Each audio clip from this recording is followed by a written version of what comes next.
It is February 21st. Let's set this down. 2024. Welcome back to Metropolis. My name is Kalden, that's Info. I'm the host of this show. And you're the guest. I am. Look at that, so commanding. Welcome back to the show. Dru Oja Jay, Executive Director of CUTV and publisher of The Breach. How are you, Dru? I'm great. Delighted to be here. Thanks for having me. Of course. Happy to have you on. I think it's always a lively discussion when I have you here. It's always fun picking your brain on current events. Indeed. And boy, do we have some events that are current.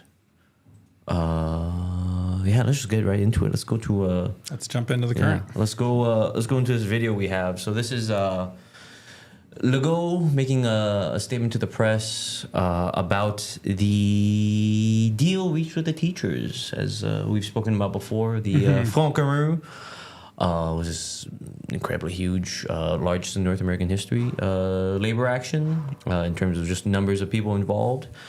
And most of these teachers' unions were some of the unions that were a part of this.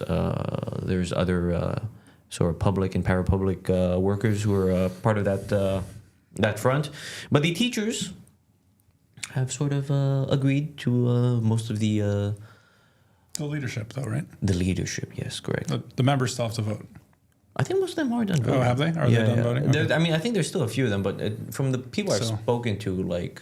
Nobody's holding out for a surge of last-minute no votes and it doesn't seem like a renewal of the strike. It sort of seems like the majority of the teachers' unions have sort of agreed to it. Some of them that I spoke to understand that the deal doesn't quite work for the sector across the board, and they're sympathetic to them. But I think there's a bit of a thing where it works for most people, and so it seems like any further strikes will be, if any, it's sort of going to be like.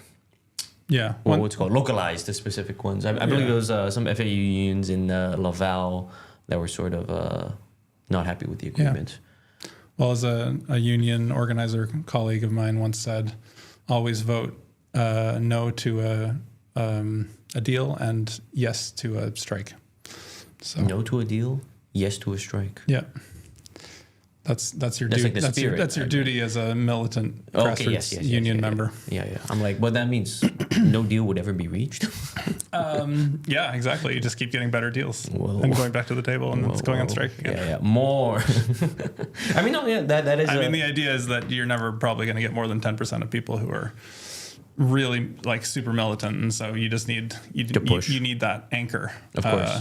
Of people to vote to pull things in that direction. It's like militant wall that people, yeah. I like that spirit.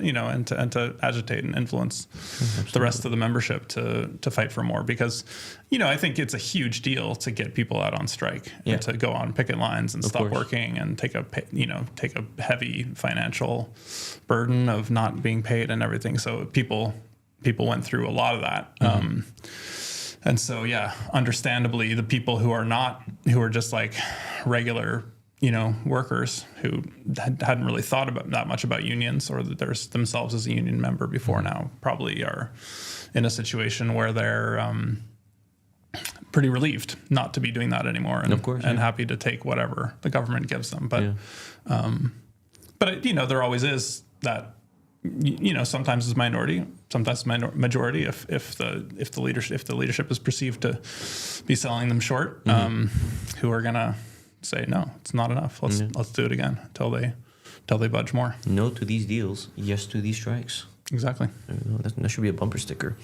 This video we have coming up. So this is Legault announcing the big salary pitch to Quebec teachers, but he has an interesting thing that he ties with this. He talks about being confident about the choice of of the raises, that the salary raises he's given the teachers, but he doesn't make it like he adds something to it. Let's watch the clip so we can hear it from the horse's mouth. The only thing I said in French, I'll repeat that in English. First, there's no question about cutting services. All right? No austerity. Second, there's no question about increasing income taxes. We're already too high compared to our neighbors. So, of course, what it means is that we'll increase the deficit. It's a choice we make. I'm in agreement with myself regarding this choice, but I think it's a responsible choice, and it's the right choice for the future of Quebec. Are you frustrated about it at all? I'm trying to read your tone here. Are you frustrated that this will lead to a higher deficit? It's the opposite. I'm happy. I'm proud, because I always said that education must be our top priority. So to invest in education is the right investment. Of course, I'm an accountant, so when you invest in education, it's an expense. But for me, I would like to write that as an investment. The wider press conference, I have a little quote here. If we go to the next slide, we can read it out. Get out of here, logo. Yeah, so this quote comes from this Cult Montreal article by Lorraine Carpenter titled Legault announces big move salary pitch to Quebec teachers and resulting budget deficits. Next slide, please. All right, so here we have a quote from this article. Legault said that the new starting salary for Quebec teachers, should this agreement be accepted, would be $65,000, while the highest salary level would be $109,000, representing increases between 18.6% and 27% with the compound effect. The province would also commit to creating 5,000 new permanent positions for teachers and 4,000 full-time equivalent classroom assistants. So in that, you have some of the, I mean, this is kind of a, you have some wins from the unions, some stuff they wanted to see. Like this is like very far from the initial kind of like 9% over 5-year offer that the government initially gave. I do believe those increases are over a 5-year period, which, as we had a previous guest Felix said, is usually not what unions like to do. Trying to, because it's like you can't really like, once you're locked into that contract, you can't really like strike, and it's like this longer period of stability that the unions have to sort of like agree upon for that will be without strikes. And it's like a lot can happen within 5 years, right? It's like 5 years is like in economic terms, political terms, kind of an eternity. Like so many things can happen and change the economic conditions on maybe at the end of the 5 years, those raises might not be enough. But for now, the teachers do seem to be agreeing to it. Legault seems kind of happy with being, I guess, their partner and seeing these come into effect. You have those teachers, those classroom assistants were one of the bigger demands from these teachers' unions, as they were sort of like, as class sizes were getting larger and larger, students were sort of like burned out from COVID. Teachers as well, they kind of need more non-teacher help in classrooms. So they get to see that. Let's go to the next slide where we have a direct quote from Legault. Producer, could you go to the next slide? Is the next slide? I'm blind. I am confident that with the agreement we signed, salary conditions in the education sector will become much more attractive and that we'll gradually fill all positions. But then here it is. But I want to say to all Quebecers, this choice will have financial consequences. What the? The next budget will be largely in deficit because of this choice, among many others. But we do it for the good of the Quebec nation. As Premier, I fully accept this. It's a responsible choice to make. And then now you see him kind of talking about what he did in the video, talking about this deficit. I guess I selected this article for us to talk about, Dru, because I think it's kind of interesting to sort of announce this kind of like, I guess he's trying to tie in this win, I think, for union. The way I read this, at least, is he's tying in this like win for the unions, this win for the teachers, for the most part, teachers unions, and he's trying to say, yeah, you have your win, but we also have a deficit. But he's saying with a smiling face, right? He's like, we have a deficit, but that's just kind of how it goes. I sort of think there's this kind of this is kind of like thing of like optics here. I mean, I think what we're seeing here, the first thing that just strikes me about all these different things is the civilizing effect of social movements. I mean, Francois Legault, as he said, he's an accountant and what he didn't say is that, but what's obvious is that he's an ideological, neoliberal. I don't think dyed in the wool. So this would be someone who's deficit zero. He's a zero deficit guy through and through, and yet he's willing to run a deficit. And specifically denounce austerity in the same breath, basically. Right. There will be no budget cuts. Yeah, there will be, and that goes back to the public sector strikes of 2015, when the students got out in the streets early and started basically an anti-austerity movement. They were, articulated a very clear anti-austerity message, and then that was picked up by the public sector unions, and there was like 200,000 people in the streets. Obviously, I think that's one sort of way to periodize what we're seeing here. His position right which now. Which is a right-wing neoliberal government denouncing austerity and saying that they're willing to run a deficit for the good of the nation. That said, I don't think that there's any reason why they have to run a deficit. He said, basically the way neoliberals like to frame things is like, you can either raise taxes on everybody, including the platonic neoliberal subject. Exactly. Sorry, not neoliberal. Excuse me. Middle class subject, which is to say, it's going to eat into your income, or you can run a deficit. Those are basically the only two options. Yeah, as opposed to taxing banks, taxing capital, taxing real estate speculation, taxing all kinds of things that could be taxed without social impact and with a lot of social benefit potentially. Sure. But all those things are still off the table. So we've got a ways to go. But I would say, just looking at where we are between the explicit pro-austerities, deficit zero mentality of the Liberal government that preceded him, I think, we've made some progress in terms of our constraining the enthusiasm of our neoliberal politicians. Yeah, I think I really like that point. It's something I hadn't realized, I guess, but like it's true that like I guess like when you look back in the past, you have like was it like Charest like announcing like 30% raises for tuition, right? That got like students in the streets, and then you had that kind of prolonged effort that sort of like resisted these like further austerity kind of like attempts. And now it's to the point where they understand that like they can't do that, right? They like it's like because of that big social showing, this kind of big like social action. The politicians understand what the floor is, and they're trying to avoid like sort of like antagonizing people in that kind of way. And this sort of like this is not. And the public sector strike, the Front Commun strike was wildly popular among the public. So that's a new development as well. Huge. Yeah. They know. They I guess they know to even like kind of announcing a kind of austerity or these kinds of further cuts is going to be kind of politically almost like impossible for them, right? Especially especially with Legault kind of doing like and Legault and the CAQ kind of doing terribly in the polls, provincial polls. You have the PQ on the rise. There was. I wanted to bring up one other thing. Of course, pull that thought. It's just that they got some significant pay increases. Maybe not significant enough to keep pace with inflation in some cases, but nonetheless, nothing to sneeze at. But teachers, you can see in that first quote there. Excuse me, that the teachers also were demanding not just pay increases for themselves, but generally better service for students or better learning conditions for students. And I think you see here, which is probably undersold across the board in the corporate media, is that teachers unions don't just fight for themselves; they fight for their students as well because they care about them. And so, thousands of new assistant and teaching positions is going to have an impact on class sizes, on the amount of attention that students with special needs get, the amount of attention that students in general get. That's a real.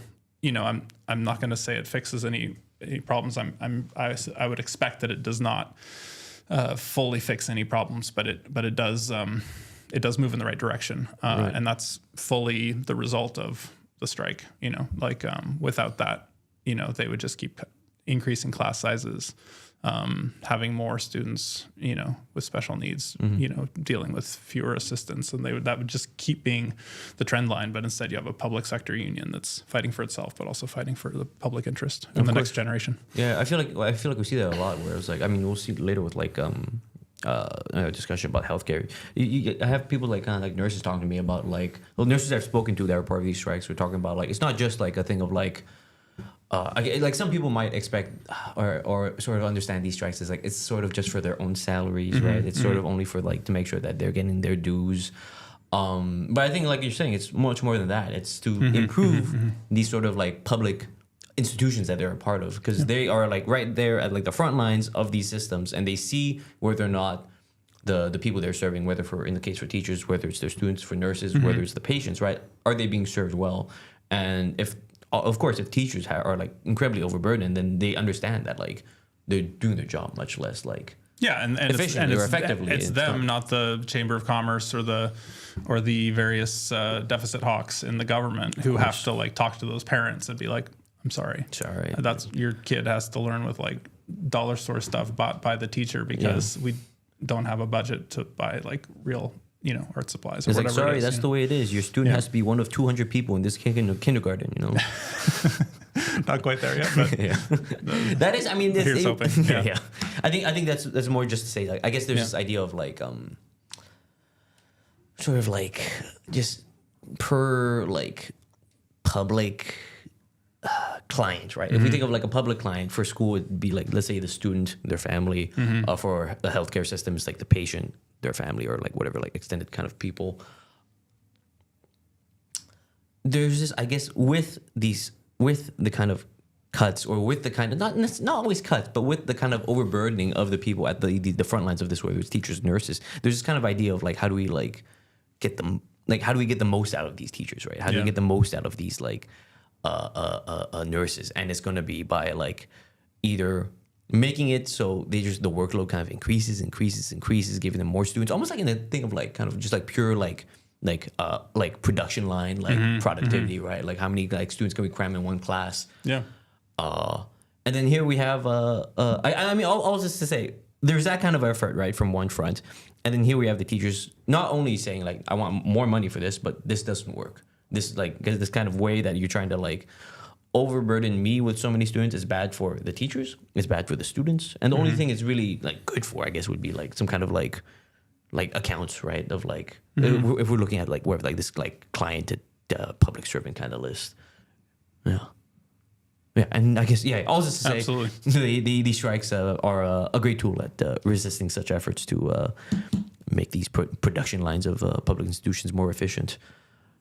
Yeah, I mean, I think we're going to see in some of the other items here is just the obsession with squeezing more effort out of fewer people, and at a certain point, you have to invest in increasing the capacity of the system, and the only social force that's available that's pushing for that in a effective and large scale way is public sector unions right now. Would that it were otherwise, but that's what we've got. So it'll be interesting to see how these. I mean, it's going to be such a long-term thing, but I guess how these contracts over the next 5 years are going to sort of pan out, what kind of conditions, economic conditions these contracts will be subject to, and we'll see, I guess, whether or not there will be a... If inflation averages out to 3.5% or something, then, it zeroes out. But if it spikes again, then things could go awry. That's not good. I don't like when things go awry. Before we go back into this kind of discussion on the public sector, I have something kind of curious. You ever been to Point Claire, Dru? I have, yeah. I've been to the Fairview Mall, in fact. Whoa, Fairview Mall, classic, a classic. Yeah. I mean, not to be missed if you're going to the West Island. Of course. I mean, West Island does have some nice stuff. I love St. Anne de Bellevue, like around John Abbott. Beautiful little college town. Yeah. The area is nice. I was in Point Claire just this Sunday. Again, like a chart reading done. But that's sort of like, I remember at this thing, it's like, and there's no contention or any kind of ill will. There's a specific kind of crowd. I was the only Asian guy there. It was kind of mostly suburban moms, I would say, who might also frequent that mall. But it's possible. There was someone else in Point Claire recently. Or the health food store in Point Claire, potentially. Okay. The health food store. Well, I don't know if they're getting their charts read. I'm just reading the demographic here. Yeah, I'm going there next, actually. But someone else was in Point Claire recently. Indeed. Not just me. Good friend of yours? I would not say so. I would not say so. Federal Conservative Party leader, Pierre Poilievre was in Point Claire this weekend. Not this weekend, sorry. 5 days ago. Let's The man with the annoying voice. The man with the annoying voice, as people have said. I'm quoting someone, but they said the man who looks like Milhouse. From the They Simpsons. also call him that, yeah. Yes, but this is a quote. I'm quoting someone else on this. So we have. Why was Pierre Poilievre in Pointe-Claire? You might ask. Some of the audience members might ask. Indeed? Well, he was there to denounce bureaucracy that he says has been stalling housing projects. Say it ain't so. Oh, sorry, remind me of the song. How do you feel about bureaucracy, Dru? I feel, I'm a big fan of public sector unions. I'm less a fan of top-down structures, but I think I might be looking ahead to the next item. But yeah, I think regulations can be good if they're good regulations. But when it comes to housing, there's a decidedly mixed bag at play. So here we have Pierre Poilievre sort of conjuring the classic opponent of conservatives, right? Red tape. Big red tape, big government. Why the hell is it so big? It should be smaller. It's so big, in fact, that it's so inefficient, right? Usually, I guess the conservative argument goes that like government should be smaller, so private entities, whether it's gigantic corporations or mom and pop shops, can do their own thing without being stalled or inhibited in pursuit of capital. And family values. Let's go to the next slide. We have a quote from him. All right, so he's calling out the Prime Minister here, Prime Minister Trudeau. He says, let's get this right. Prime Minister Justin Trudeau has caused this problem by funding local bureaucracies that block home building. Poilievre claimed he repeated statements he has made in the past about local governments holding up housing. Last month, he accused Montreal Mayor Valérie Plante and Quebec City Mayor Bruno Marchand of incompetence and causing tens of thousands of housing units to be stalled. On Thursday, he blamed the city of Pointe-Claire for blocking the first phase of a Cadillac Fairview development destined to be built on part of the mall's parking lot.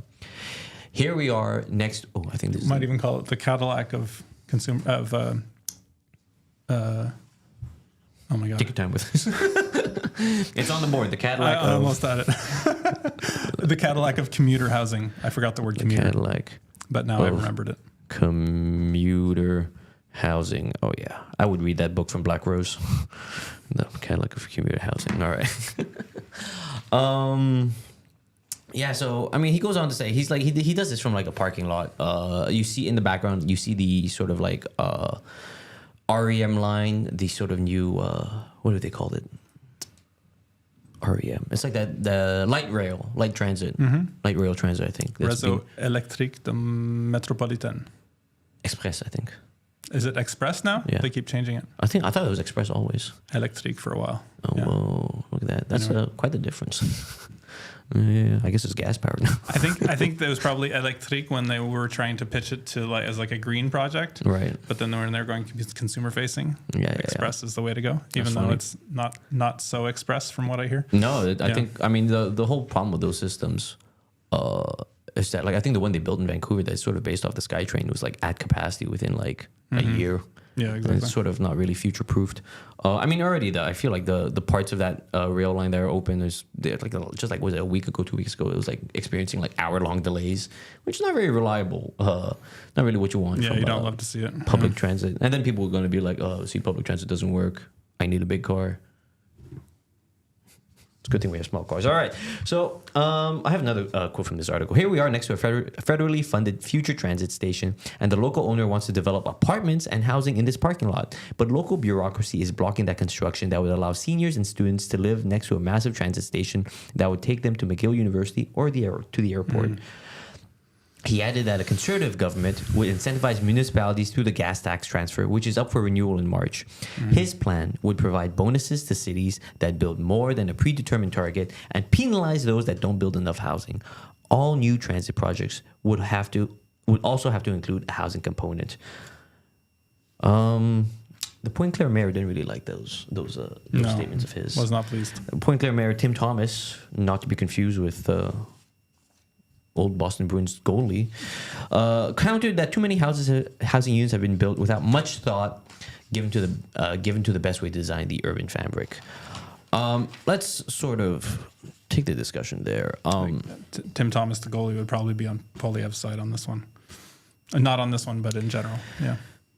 Why? He's a bit of a right winger, as I recall. Okay. Yeah. See, I didn't know that. I just know that he loves getting into fights. Yeah. Like goalie fights. Oh yeah, he likes the war of words. He likes the war of other things too. Yeah. Shit, look at that. I guess. Truculence, I think it was called. Yeah. Truculence. Yeah. I guess there's so much to talk about here. I think there's the choice of Poilievre sort of doing this in-point Did player. we have a clip of Poilievre? No clip. No clip for this one because it was a little too long. Fair enough. Yeah. Yeah. I mean, I just thought people would want to. I mean, we pitched his looks, we pitched his vocal range, and now people aren't going to get the payoff. But so it goes. You can look up the clip yourself if you want. Yeah. Yeah. I mean, I think it's particularly interesting in this particular location because there's two kinds of housing that are happening here. One is, a developer wants to build kind of an apartment building in an underused parking lot. Yeah, next to a mall. Next to a mall, next to a transit stop. I mean, in theory, that sounds great. Obviously, I'd prefer it to be, social housing built by the government or by a co-op. But, still like a socially good thing to do. But then the same developer also wants to like mow down a local forest and like build like, a subdivision basically. Of course. And so what's blocking both of these things is the urban planning process in this small town. And not small town, but in this suburb, and the mayor's obviously now in a war of words with Poilievre, which is clearly what Poilievre wants. But yeah, I mean, I think this sort of shows the pitfalls of this sort of like blanket build everything everywhere mentality. Basically it's the like urban planning model of like a Houston, Texas, where it's just like, okay, you got land, let's put some subdivisions on it, and no restrictions, just go. Yeah. And housing developers love it. And yeah, Poilievre, it should be noted, has gotten some hefty donations from various CEOs of real estate investment trusts and other sort of real estate speculation interests. So surprise. That should be in the background, and so less bureaucracy, more construction is the name of the game here, and that's what that does. Is you're gonna have both of those things. I think the key fundamental point that I would want to make about that is just that if the private sector, the people who can invest in housing on a large scale and build housing on a large scale have class consciousness. Basically, they understand that when real estate prices are high and when housing prices are high, they benefit. Right. And they understand that when housing prices fall, they're going to make less money. And so they're definitely willing to build more housing. And, Poilievre's plan unleashes them to do that in a kind of an unorganized way that would make a lot of profit for them. But they're not going to build so much housing that housing prices actually fall to any significant degree.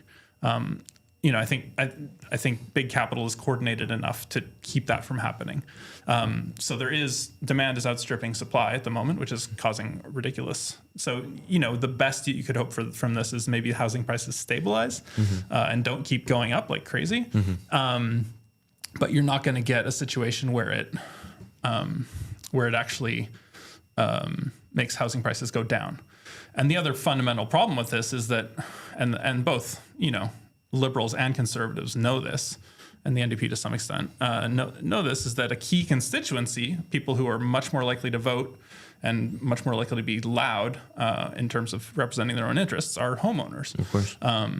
These are people with, if you own a home, especially if you've paid off the mortgage, like you're in much better shape than any renter, certainly. And so you're sitting on a capital asset that's worth a huge amount of money on the one hand, and you have less rent to pay on the other.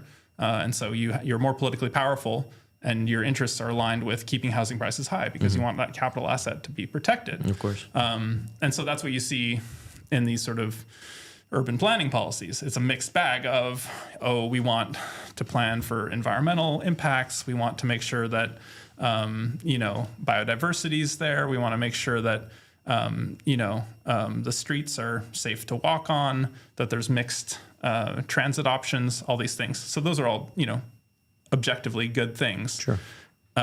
Especially if you can keep housing prices down. But the other thing that these local governments are doing is protecting homeowners, because homeowners are a loud and powerful source of donations and votes, and also pressure. And so they also make a decent amount of the actual like people in charge as well, right? Yeah. I mean, the like fundamental clash of interest between the homeowner class and everyone else is pretty crucial here. And I think, in the 90s and 2000s, when you had a majority of the population, basically the majority of the voting population is homeowners, that's when a lot of these policies got set. That's when the social housing budget and the budget to build federally funded housing, co-ops, state-run housing, and so on, was sliced and diced all through the 90s.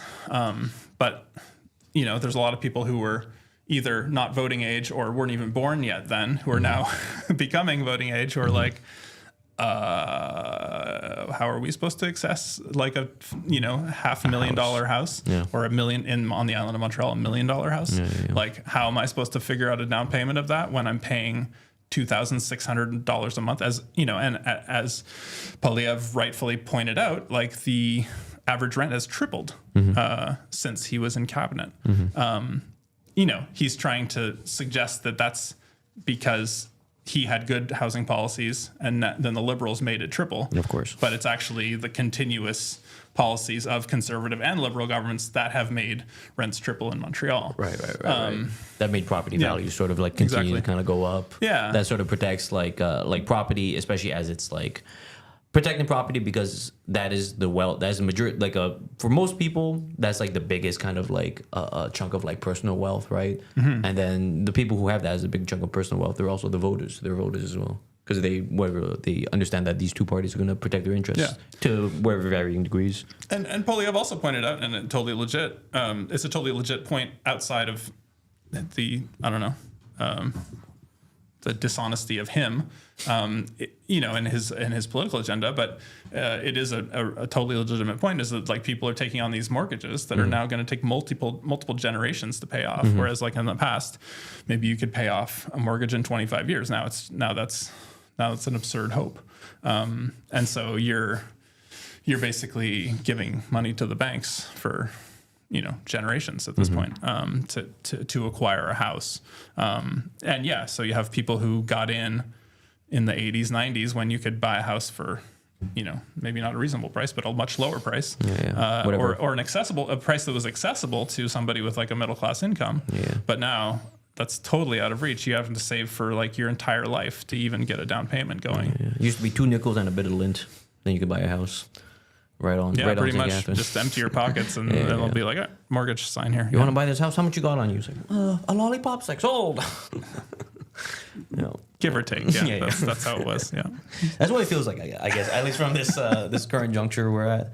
I think there's something really interesting that you're saying about like I guess the type of people he's speaking to with these kinds of policies, because it's like there is some things where he's able to point at something, right, that like people feel materially about like the difficulties of the housing crisis, the lack of housing, the kind of wherever the sky high price of rent, and like as well as mortgages, which is being money funneled straight to the banks, right? Yeah. But then it's like his own suggestions here, at least, or like. They're kind of just in the I think this specific article and these kind of specific things that he's kind of talking about, like he's talking about like, this what was it, this like 25-story residential tower, how the city's kind of blocking it. There's a way that he's trying to frame this as like the city's trying to block whatever, like solutions to the housing crisis, right? And he blamed specifically the 2020 rule, which is the Projet Montreal's bylaw that says, when you build new housing in Montreal, you have to 20% has to be affordable, 20% has to be social, and 20% has to be family. Right. But what he neglected to mention, sorry, go ahead. No. I was just, you're going to mention it right now. Well, yeah, I mean, what he neglected to mention is that they left a huge loophole in there, which is you can toss a few bucks into a fund and ignore the whole thing. Yeah, so that's not holding back very much at all, I would say. If every anything, developer has chosen to do that whenever exactly. they had to be faced with that, right? Because the thing of like, I mean, it actually sounds good on paper in the sense that, okay, let's take the housing demand and harness that to make more social and affordable housing. I mean, affordable in big quotes with a big grain of salt, because it's not affordable. It's just it's below market rate. It's such a loose term, right? That's the kind of at least I from people I've spoken to. But certainly the social part. I mean, 20% social is nothing to sniff at. But yes, correct. But it doesn't exist. I think I think we said this on a previous show, but yeah, in Park X or in Mile X, I guess they built this forest of condos, just hundreds of units, and all the money that went in was amounted to less than $1 million or something. So it's okay, cool, buy yourself 2 condos. Here you go, housing that's crisis. Not exactly 20%. So yeah. It's like crumbs to it all. I mean, there's a certain strategy to that, and even all of this, is sort of like you're saying, trying to let's use the market, let's try and ride this kind of waves of development by having this stipulation. Yeah, it's a mirage. Yeah, it's a total mirage, exactly. Yeah, because these, I think, but it looks real until you get there and you're like, oh, I'm still thirsty. Sorry. Yeah. Are you thirsty, brother? You water good? I got some. Yeah, I'm all set. Terrific. Yeah, not subconsciously channeling my inner desires here. Yeah. I think there's something about it where it's to me, there's this the angle of these developers, and they're the private developers who are building these kinds of massive units, right? And it's why aren't they helping? Why are they choosing to pay it? Why aren't they choosing to build these little why aren't they choosing to abide by the 2020 stuff? And I think there's this kind of clear a thing of it's expensive. It's expensive. Yeah. There's a clear thing of profit where it's to build a big house. To build a house is not cheap, right? And you want to try to maximize every dollar you put into this these developments, right? That's why you sort of have it so that I don't know if you've ever been in any of these kind of newer condo buildings. They're they feel like Norwegian prisons, where it's comfy, somewhat unsettling. Yeah. It's I have the amenities here, and I have been to Norwegian prison, and I don't have plan on going to Norwegian prison. But if I had to go to a prison, not the worst one to end up in, right? Yeah, probably would be on the top of my list as well. Of prisons to live in. Yeah, get me extradited immediately to Scandinavia. No, but I mean the statement is essentially you have these kinds of very clean setups. You have your space for your TV, your couch. You have essentially it's you have the checklist of amenities, right? Yeah. But there are kind of it's still prison. It's still kind of cramped. And a lot of these units, I think they're not all of them, because of course they still built the top 2-floor penthouses, so they have whatever big money coming into the top. But these are really cramped, and and the reason they're cramped, of course, is they're trying to maximize buyer unit per whatever square footage of these buildings, right? Yeah. There's it should be obvious, of course, that these developers are trying to make money off these things, and they're trying to make the most money off these things. And you do not make money. They do not make money off making affordable housing. They do not make money off making social housing. Yeah, not family housing either, because you're not going to add bedrooms when you can. Why add bedrooms when you can sell your bedrooms in this Norwegian prison? No chance. Exactly. What kind of guess you? Yeah, but it's sometimes a lot of these condo units. It feels like they've reduced the concept of home to just really where you sleep, or just kind of the space you're just kind of in for a brief amount of time before you go to work, and then work is and whatever third spaces that the city offers is sort of are supposed to give you whatever kind of warmth or comfort. Community life. Yeah. Community life. Thank you. Certainly that's not community life is not something that you think of when you're walking down the halls of one of those condos. That's for sure. No. And I guess all that to say, I think what stands out to me about this kind of press conference that he's giving out in next in just a mall parking lot, which is so funny. I think it's just it's to me what I think is kind of obvious is that he's sort of siding with developers here. There's this idea that it's you have these private developers who are building these massive Norwegian prisons, and they're sort of no, we're trying to solve the housing crisis by offering you these really expensive units that, again, most of them are going to be sitting empty, most likely, right? We have a bunch of those buildings that are sort of that style of massive residential tower that have been sort of built on René-Lévesque. Most of them are empty, right? Because you have this certainly not a lot of stuff on the balcony. Yes. I mean, that's always either telling. all these people are like Marie Kondo, like aficionados and strict followers, or they don't live there. No, exactly. I mean, it's all this to say is like you have this kind of thing of like trying to build more, and like I think the argument of trying to build more housing, or like that the housing crisis can be solved by building more units. If we follow that logic, then naturally what we should be doing is building just like absolutely massive towers, right? But the thing is, we have been, and that has not been solving the crisis. No. Because I think we spoke about this a little before, but like you have a lot of times, especially with how housing is treated like we were saying before. Well, yeah, I mean, we talk about Saudi princes and stuff, but it's also just like, doctors and stuff in Montreal who are like, oh, what is the best way to park money, a couple $100,000 or $1 million in an investment property, because the value is going to just keep appreciating at way faster than like any index fund or mutual fund or anything else. So great. And you see, and you have a second home you can go to sometimes. You see that kind of second logic as well, and like that kind of logic also in like whatever, like hedge funds and like these like big like account managers in the States and like what like Bay Street, Wall Street, where they're realizing that like, oh, like what is like a safe thing to invest in? Real estate, right? And then they're just buying up swaths of like houses, single family homes, bunch of units in these apartment buildings. They recommend that to their clients, and so they do that, and these places just sit empty. Prices go up, and the situation gets worse for everyone. And they take 0.01% of the profits and donate to Pierre Poilievre. Yeah. No, that's it. And I'm pretty sure that's probably how this happened. I mean, it's pure conjecture at this point, but yeah. I just have to say, like, I mean, I obviously am on record of, having an opinion about his voice in English, but he actually made some headlines. I saw some headlines go by about like Pierre Poilievre shutting down a journalist by saying, who asked him to repeat an answer in English, and he's like, "We're in Quebec here. We speak French." And then, but if you listen to his French, it's absolutely halting, and he's like constantly stopping and searching for words, and very, very bumbling performance, I would say. I feel like that's always the problem with the Conservative Party leaders. They're sort of like never really like have like any kind of fluent French. Well, at least the ones I've experienced in my lifetime. They're always sort of I remember robotic is the word that comes to mind. Exactly. I mean, at the convention, he was his wife grew up in Montreal, so all the reporters were saying he was like leaning, depending on her to like connect to the francophone audience. That's so funny. Whoa! Don't talk to me, pal. Talk to my wife. Exactly. Anyways, Let's switch topics. Let's go back to absolutely. Let's go back to provincial politics. Legoland, Quebec. Let's see. So here we have an opinion piece by Clifford Lincoln.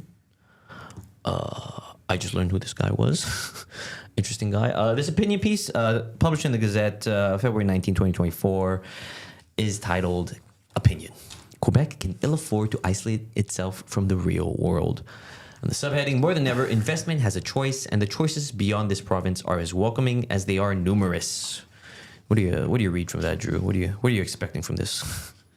just off the title alone. Off the title, I mean, some hackneyed Canadian nationalism is what I'm expecting, and this.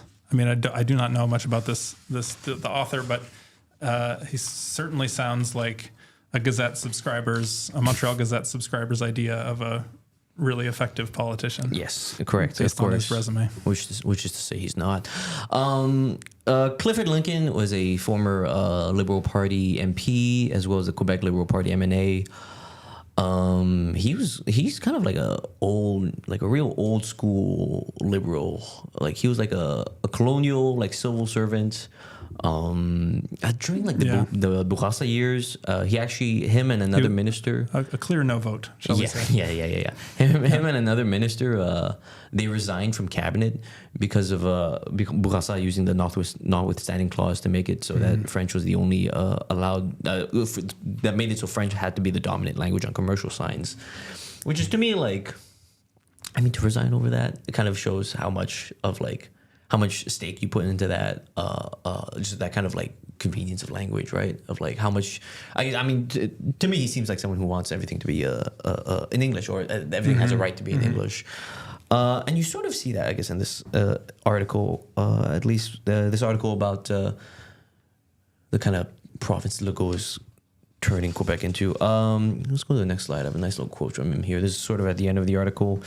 He starts to get a little poetic. After a long and tedious refreshing breezes. Yeah, I know. Huh? Aren't we all waiting for those? After a long and tedious winter, we all earnestly await the return of spring and its refreshing breezes. How invigorating as well would it be to be able to open our political doors and windows to the fresh air of open-mindedness and of confidence in ourselves for a positive future of mutual trust and understanding. Yes, it is high time for us to open ourselves to the world at large and the richness of its global diversity.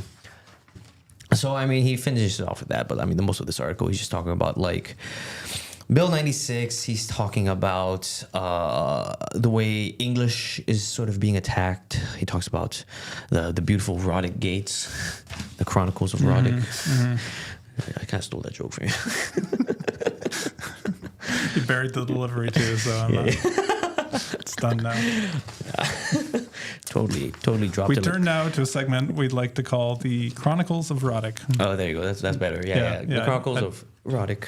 The Gates. Had to edit there, yeah. The Gates, the Roddick Gates of Hell. I don't know. Okay, I guess I chose this article because I think there's this sort of much less about any kind of specific quotes from it. I think there's this sort of angling that I think is interesting to see, kind of like still alive. And is this? Yeah, this is a real relic, but we're playing the hits here. Yeah, exactly. Yeah. Let's put the oldies on. Yeah, that's I'm sure what the editors said when they asked him to when he asked them to publish this. Yeah. We need a real 1993 take on this issue. Yeah. Yeah, I guess the angle that I think is surprising to see here is this sort of like, this is to me this kind of rings like the tone of it rings to someone who's sort of experienced the capital flight that happened in Quebec. Yeah, exactly. After the referendum years. Yep. Like the Quebec referendums happened, sort of like, of course, like you had like these international corporations kind of got cold feet. They didn't see it as a place that was sort of like politically stable.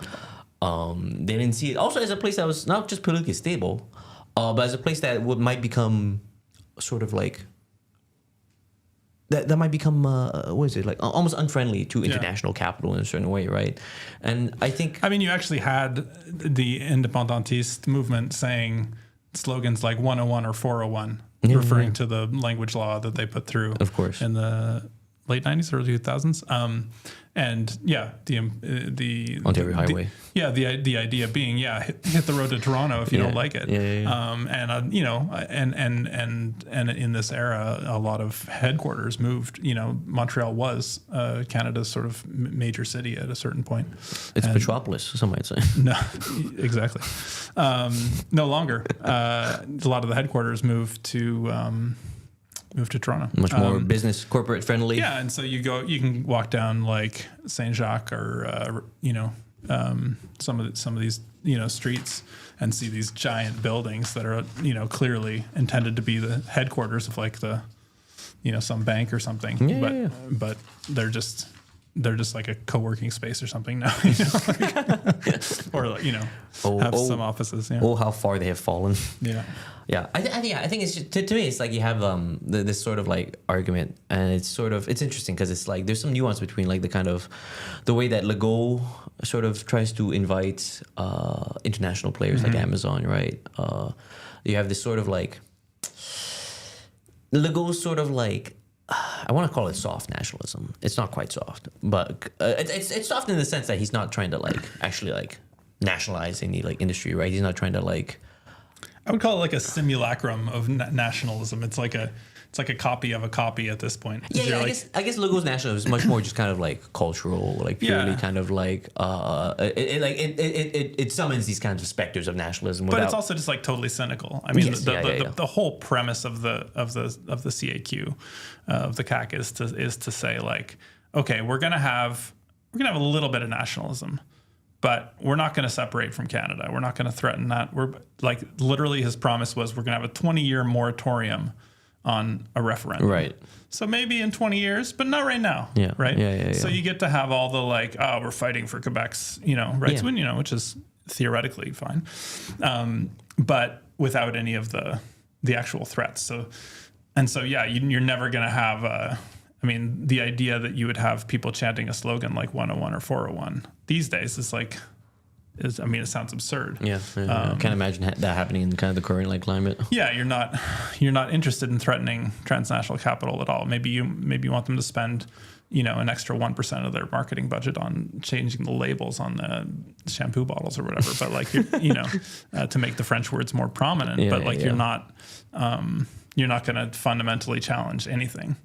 So that's the whole premise of the CAC, and they've found tremendous electoral success. It should be said. Of course. Having that promise of like sort of promising, sort of tax cuts and $500 checks to the middle class, while pressing the like, linguistic pride button was an incredible vote getter, right up until, a few months, unfortunately, after the last election, they started plummeting in the polls, and it was like, oh, you pressed the button one too many times. And yeah, it's like, okay, if you stoke people like that for real, they're going to go for the real deal eventually. And that's why that's one of the reasons why the PQ is rising in the polls against all odds. They seem like a spent force at a certain point. They had like what, like I think that the last election they won like three like MPs. They were nothing, but now they're leading in the polls. And it's partially thanks to that those engines being started again. And so I feel like Democrats in the U.S. and to some extent the NDP constantly learns this lesson in Canada too. Like if you're going to pretend to be something and like valorize that, then people are just going to go for the real thing. Like they're not going to accept like a social democratic party that's pretending to be in favor of austerity or balanced budgets. Right. Well, just be honest. Be yourself. Why would I go to you for that? It's like I have the guy I trust to do that. Yeah. You don't get fish at the diner. You go there for the. You go there for the cheap breakfast. You don't get fish at the diner. I like that. I've done that. I made that mistake myself. I've done that. And my friend who I was with was like, what are you doing? This is not what you order here. It's just not what you do. Never again. There you go. That's good. Mistakes of my 20s. That should have been the episode title. Yeah. There's still time. Yeah, I think going back to this guy, Clifford Lincoln, I think there's this sort of like... Yeah. It's almost like outdated kind of like approach to it, because it's like I don't really like. Again, it's like he's pointing at stuff that's like I think it's true, but it sort of like takes things away from the direction I think we should be having the discussion in, right? It takes things, it keeps this kind of discussion about like being Legault and being for Legault or being against Legault as a term in terms of just pure language, right? It kind of falls into that kind of like pure like cultural battle, right? And it's not to say that Legault isn't, of course, like making things difficult for universities here or like the English community with like I guess the policies, but it's not to say that those are like sort of like those are like the kind of like out like the stated goals to sort of rile up his base. But like I always saw like the kind of university stuff, it's just kind of just like another way to like institute like austerity, right? Just on like just like a much smaller like micro level than like before. Like if we think about like Charest, like 30% like tuition increase across the board, that obviously riled up too many feathers. But for Legault, if he can tap into the like the kind of like the people who sort of want French domination. Yeah, well, but it's super smart politics, right? Because you say all the students are going to get a $500 bursary cut or whatever. Yeah. You pick a fight on that basis. You've just united all the students. Yeah, there you go. Whereas Legault is like, oh, well, I'll just pick off the Anglo students, and the Francophone students going to stand up and fight for the Anglo students. No, I haven't really seen it's not going to happen. And what an incredible way to divide people and get through the agenda that you want to get through. Of course, what is it like? You're adding definition to these kinds of like identitarian cultural kind of like identities that people have, and instead of any kind of like front, which should be of course like material or like an actual kind of like working kind of like life that people share. And to me, this piece by Clifford Lincoln kind of like, I guess, But I mean, it goes both ways because the Anglophones on the island of Montreal and in general in Quebec have been riled up to such an extent to be so freaked out about separatism and have their own version of linguistic divisiveness, and sort of vote along those lines, you know. Of course. And so that's why the West Island majority Anglo votes Liberal. Exactly, so just every single time, just lockstep. But people in the rest of Quebec see them getting attacked, and they're like, I mean, maybe they're not happy about it, but they're pretty ambivalent about it at best. You know, just like, I mean, what? Oh well. Yeah. Suck it up. Yeah. Yeah. I mean, maybe not even. Maybe it's like, oh yeah, that's a bad idea, but I don't really care. Yeah. I'm sort of like doesn't affect from it. Doesn't affect me. Yeah. I mean, like you're saying, it's smart for the CAC to sort of do that, to kind of have that whatever. Like, I mean, it's probably economically stupid on just in terms of like the Quebec economy. It's probably not a smart move, but yeah. But in terms of advancing a neoliberal agenda and creeping that in and into the universities, yeah. And then you do it, you know, in 5 years to the Francophone universities. Like, well, we already did this, you know, no big deal.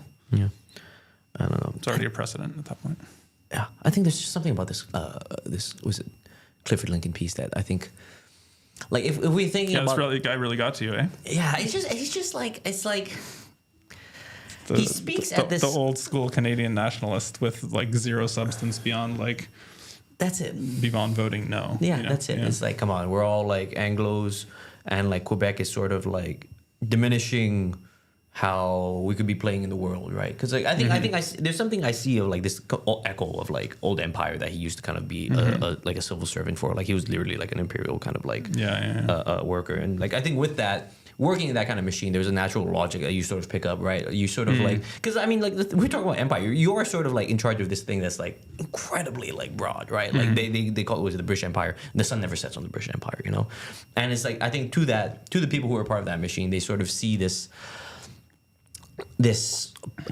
polity that is sort of like so far-reaching that includes such a plurality, right? I think that's always the sort of like thing that liberals love is like plurality and multiculturalism. Very like there's a very kind of cosmopolitan, worldly kind of thinking that they think that they have so like or like access to, or that they're the best representatives because they know like because they've been whatever they've traveled around the world or whatever it might be because of the work that they're a part of.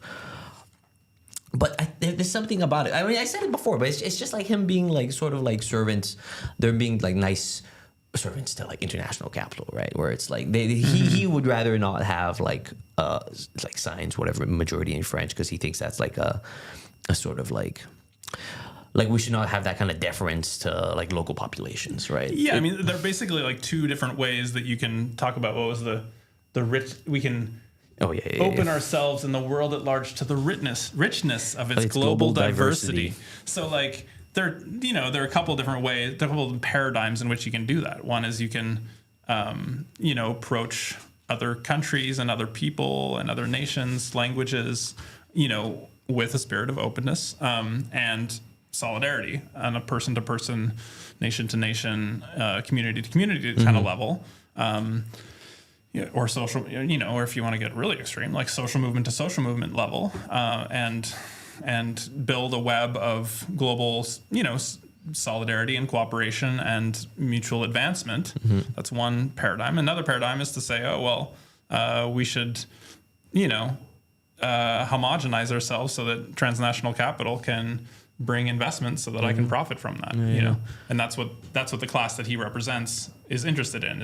They're not really interested in, nation to nation cultural exchange. They're interested in smoothing the like pathways of investments to come in so that you have, let's have Japanese firms and Swedish firms maybe even an African exporter, come and experience our diversity, and we'll take a cut. Thank you very much. And they're probably not even aware of it because they're steeped in that rhetoric. I mean, these people live in like windowless conference rooms and hotels. Like this is the sea that they swim in. It's just this weird blank gray world that they is the way they experience civic life, but they have to sort of dress it up to a certain extent. And, you know, its prose isn't horrible. Yeah, no, it's I mean, it's kind of a classic old like. Yeah. I don't know. What I forgot the name for him. The old like colonial adventurers, right? Who always dream of like places. Oh, the places I'll go through the empire. I mean, you had that at least a lot in like kind of like the novelized travel writer. Yeah, exactly. I'm sure he's read a lot of that. You know, I'm sure he's read Somerset a lot. Maugham. James Hilton. Absolutely. Yeah. Of course, yeah. Anyways, that just makes me kind of like. I wish there was a sort of like.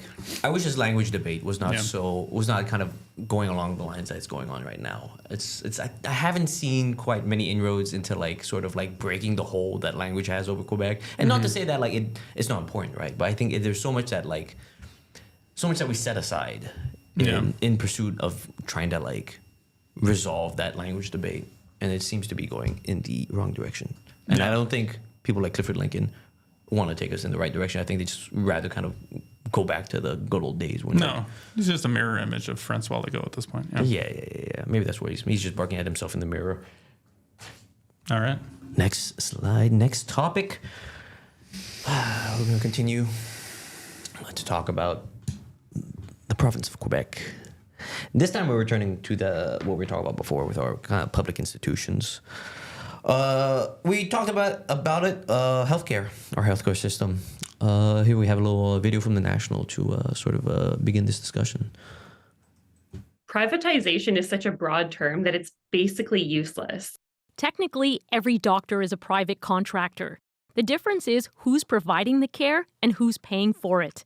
In public hospitals, a knee replacement surgery costs the province around $10,000. In a private for-profit clinic, patients pay up to $28,000. But when a province pays for a surgery in a for-profit clinic, the amount is kept secret. That's one of the challenges with understanding the relative costs in the for-profit sector is provincial governments routinely deny access to those contracts. Ontario plans to pay for certain services in for-profit clinics, a model BC has used for years and has made changes to. Cataract surgeries, they repatriated those services into the public sector because they were more expensive in the private for-profit sector. The latest wait time data reveals 68% of patients in BC had their knee replacement surgery within 6 months. Ontario did better. Same goes for hip replacements. There's a purpose for doctors insist Ontario doesn't need more clinics. You could do operations in this operating room. You don't need to open up new facilities. And he says hospitals are only funded to do a specific number of surgeries per year. Governments could pay to schedule more on evenings or weekends, but the real issue is staffing. We need people.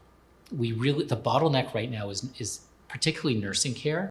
But for-profit clinics recruit nurses from the same pool of workers. A nurse or doctor leaving for more money leads to longer wait times in hospitals. I really worry that people don't completely understand the long-term impacts of some of these changes.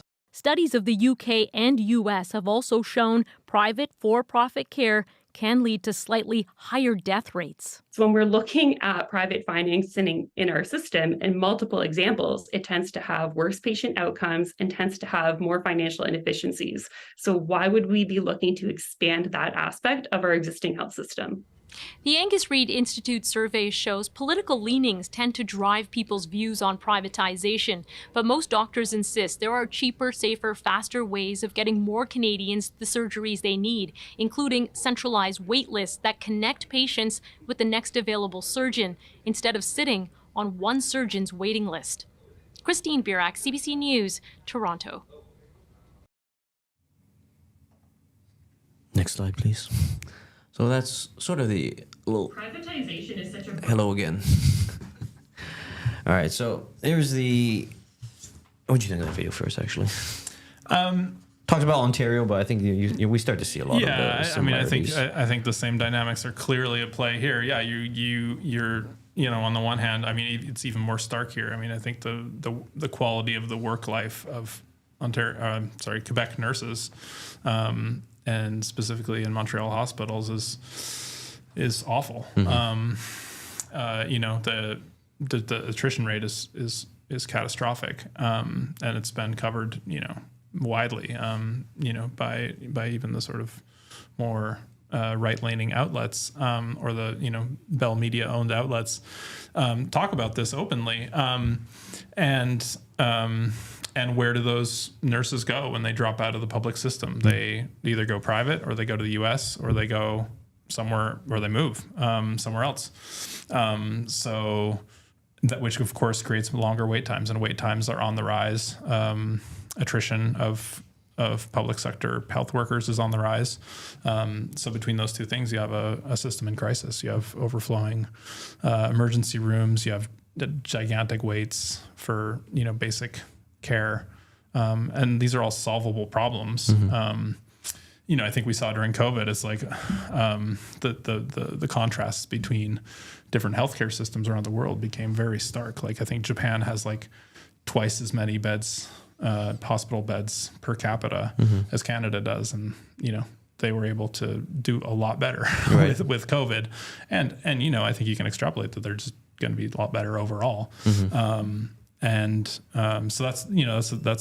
the situation where we're creating we've created for a long time, let's be honest, in Quebec, a 2-tier health system where you can wait weeks, months, years maybe for basic treatments and tests, or you can pay a little extra, or your insurance covers it, and you go into the private and you get service right away by a nurse who's not burnt out and like overwhelmed, and lovely for you if you can afford it. Of course, yeah.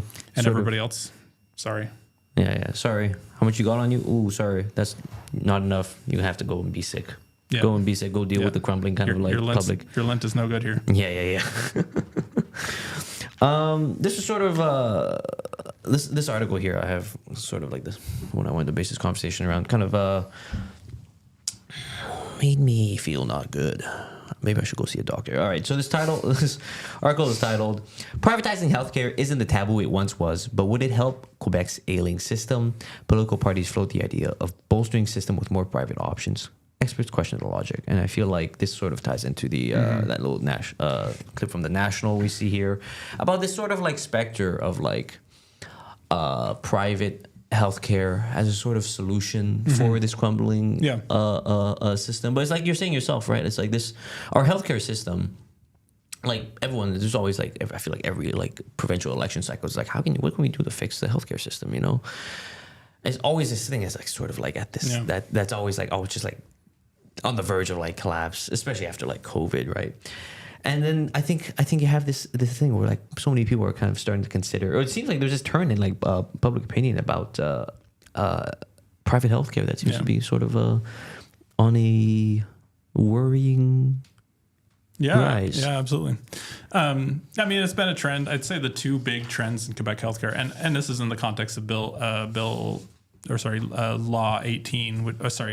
Law 15, which was passed in December, just before the legislative break for the holidays in Quebec, which drastically revises the whole healthcare system. There's like 1,200 articles in this law. They cut debate short on the basis that whatever they wanted to go to their cottage or whatever. And so, I remember Quebec Solidaire complaining loudly about this before the break. But the bill passed, and that's that.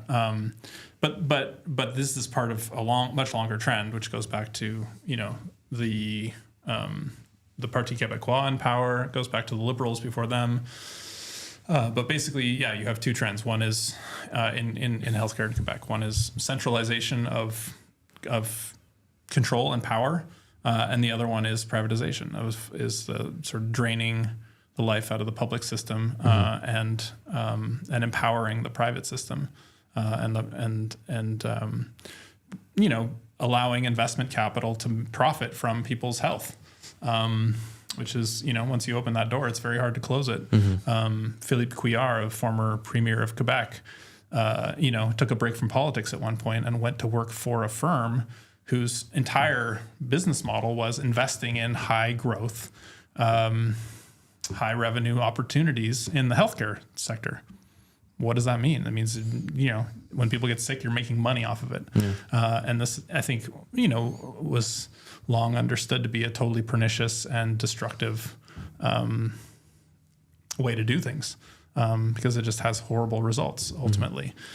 and results in people dying of unnecessary, complications from not getting treatment for their, for their ailments, and also just suffering for, years in a lot of cases.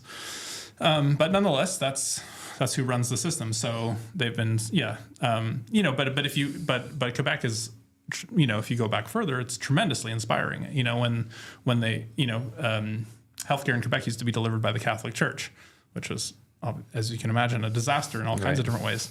But in the 70s, under pressure from social movements, they created a whole bunch of, go ahead. The only thing I want the Catholic Church delivering is sermons. Thank you. Just want to get that out there. Wafers on plates. Not much else. But in the 70s, sort of post-Quiet Revolution, or in the aftermath of the Quiet Revolution, you have social movements. Unions are really feeling their oats. Various communist parties are challenging for influence and power. You have mass movements of various kinds, feminist movements. All these things are happening, and in that context, you have a very progressive system that got put in place. The CLSC system, they created hundreds of these like local and mostly largely autonomous, but provincially funded health centers.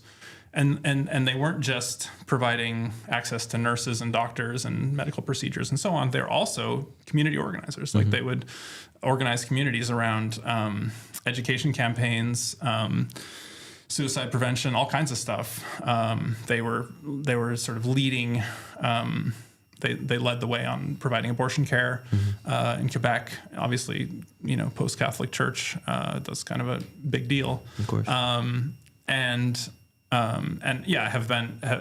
Were this incredible force, transformative force, and sort of created a place for local social movements and reforms and people who want to improve their communities, a venue to express and their political power and have debates and make changes locally.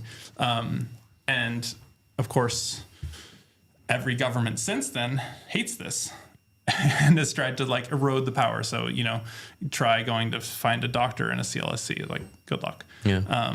There's some nurses there. I mean, they're constantly cutting back what's happening in these clinics and constantly cutting their power and giving it to the hospitals, which are, of course, overloaded and top heavy and focused on getting gigantic, super expensive equipment that of course feeds the profits of people like Philippe Couillard and so on. Who sell those kinds of products. Yeah, and so the centralization of power has been continuous since then. Basically, they've been cutting it back and trying to like erode the power of these incredibly innovative and responsive institutions that were totally groundbreaking in their day. And so Gaétan Barrette under Couillard goes ahead and centralizes power away from the sort of hospital boards into these regional boards. And so, if you work at a hospital, your manager or the person making decisions isn't in the building. They're in some office somewhere, and you're totally alienated from them.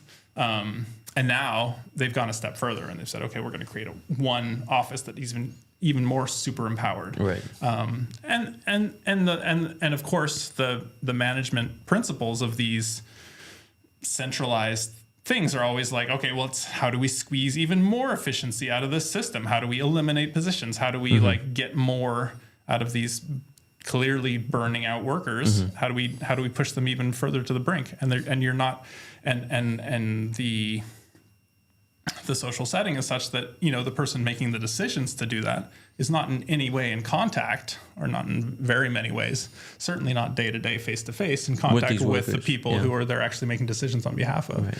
And so it's much easier to make super damaging, decisions that damage people's health, that like lead to injury and death effectively to some extent.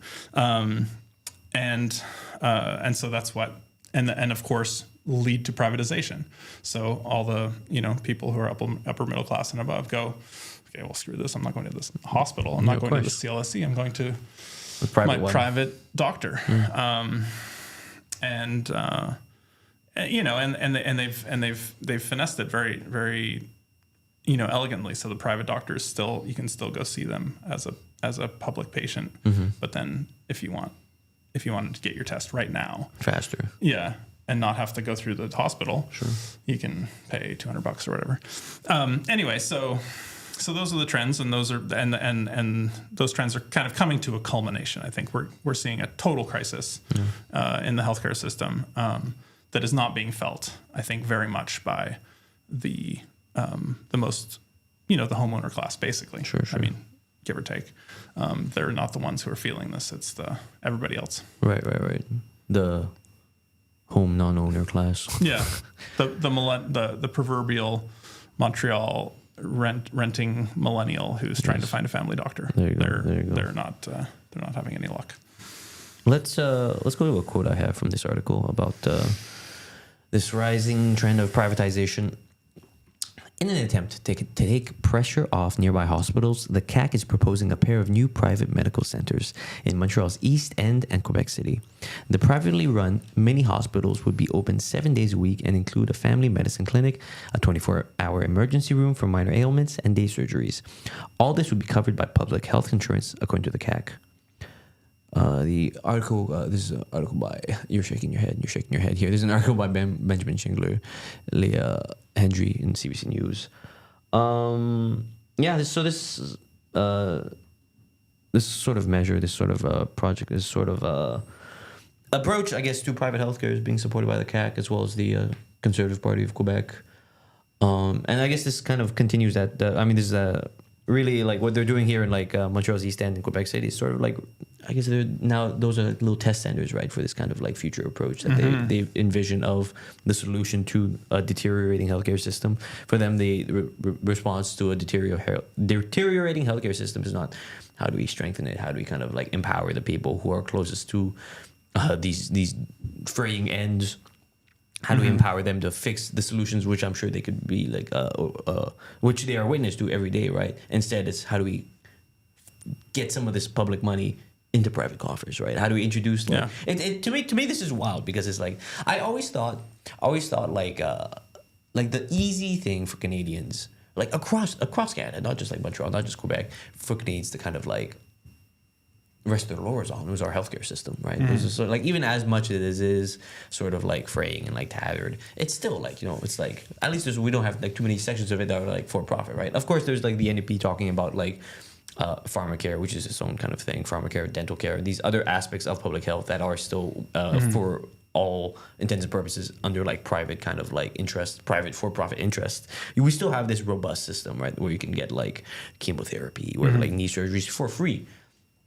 To me, it's wild to be allowing these little projects of like privatized healthcare, privatized for-profit healthcare to be kind of continuing, or to even give them any little ground, right, in this province. I mean, the absurdity of it is literally you're just funneling money to private investors. That's literally all you're doing with this. And I love the idea of mini hospitals open 7 days a week with a family medicine clinic, a 24-hour emergency room, and day surgeries. It's called a friggin' CLSC. It's called the friggin' CLSC, people. We've had this system for 50 years. And, great, let's fund those. Do you think they work great? Do you think it's like they're proven? Do people like it because it's just like new? You think? Do people like? Because to me, I'm really surprised that the article continues. Quebec is open to the idea. Proponents of more privatization argue because their experience of the system is that it doesn't work. Right. Yeah. So the more they have that experience, the more they're like, yeah, we need to do something different. So different is privatization, but you only find out 10 years down the line that privatization actually just means corruption. Right. Literally actually just means corruption. Yeah. It means creating a money loop between private investors and political donations. That's literally all it means. You have these like private interests who see the money, right, going into these like public systems. They're like, how do we get in on that action? But the idea is like, oh, it's more efficient. And it's more efficient as a way of funneling money to private investors because they pay their workers less. Yeah, exactly. They privatize, they're going to outsource the laundry or whatever. I mean, they've already done that in hospitals a long time ago. Let's not kid ourselves. But but they're going to outsource everything they possibly can to like, precarious migrant workers who are going to get paid less. And yeah, that's efficiency, but it's actually just exploitation and profit skimming. It's always those two. Yeah. Every problem, it always ends up being those two. I mean, this is the problem with having basic class analysis lenses, that you kind of end up coming back to that pretty often. Exploitation. Yeah. Get into old man yells at cloud, territory here, but can't help it if they're repetitive in their methods. A recent poll by Angus Reid bears that out. It found Quebec residents are among the Canadians with the greatest appetite for more private care, with 40% saying more private care would help. Quebecers are also among those most dissatisfied with the current system. I guess like talking about what we're talking about. Yeah, exactly. With 3 in 5 polled saying care is poor. Similarly, 43% of Quebecers who have taken part in CBC's Vote Compass survey would like to see more private healthcare, while 26% want the same amount and 1% want less. This has been part of Quebec culture since like, I don't know, the 90s basically, or the early 2000s. I ever see the movie, Denis Arcand's it's Fall of the American Empire? I have not. I admit I have not. A classic of Quebec cinema. But, there's a very like iconic scene where it's filmed in a Montreal hospital where they're like, they go in and like somebody's laptop gets stolen, and like they go and see this like union boss with like big arms who's I'm on my 8-hour break, pal. I'm on my 8-hour break, but we found your laptop. I mean, it's just like absurd caricatures, but I think it really this is just the tip of the iceberg of a bigger perception, I think, of the sort of supposed corruption of the unions and everything else that's happening. I mean, really what you're talking about, it's a displacement of what was actually happening. I'm sure unions were involved in corruption. I mean, they were involved in corruption at various points. There are various exposés about it, but the source of that corruption was the mob and the fact that they were, driving the cement trucks around in circles and getting these big construction contracts and not, and just skimming off the top like crazy. Of course.